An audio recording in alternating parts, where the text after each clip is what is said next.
Assalomu alaykum aziz muxlislar. Bu quyon biznes.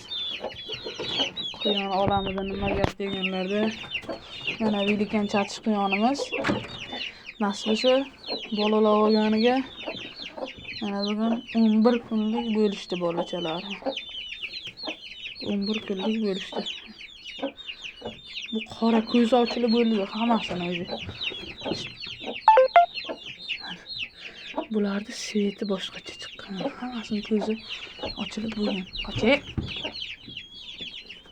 Mana bularda ham sveti boshqacha bo'lgan. Lekin chatish qo'yganchamiz. Ikkinchi tug'ishi, birinchi tug'ishiga 5 ta chiqqan. Mana 8 ta bolani katta qilyapti bu.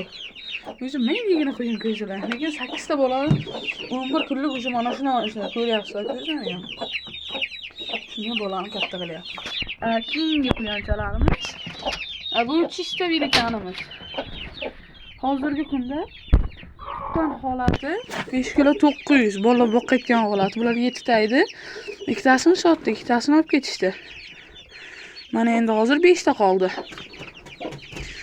Qolganlariga hammasiga bront bo'lgan, bitta mana shuni o'zimizga olib qoldik. Liniya zot uchun. Samesiyamizda. Nasib bo'lsa mana samesiyamiz qoldi. Qolgan hammasi bront bo'lib sotilgan. Sotuvga chiqqan quyonlar. Mana chista velikanchamiz. Mana juda yirik katta narsa. Mana. Juda yirik katta narsa bo'laydigan quyonchalar.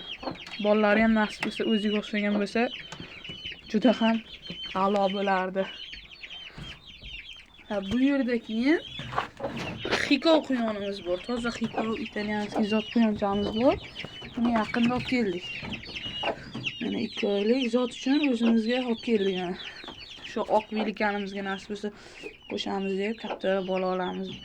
2 oylik quyonchamiz, rovna 2 oylik. Olib kelgan paytimiz 50 kunlik edi.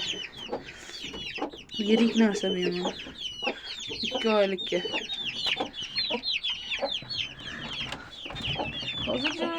Hozircha quyonchilikda shunaqa yangiliklar mana. Yana bir ko'rsatib o'tay.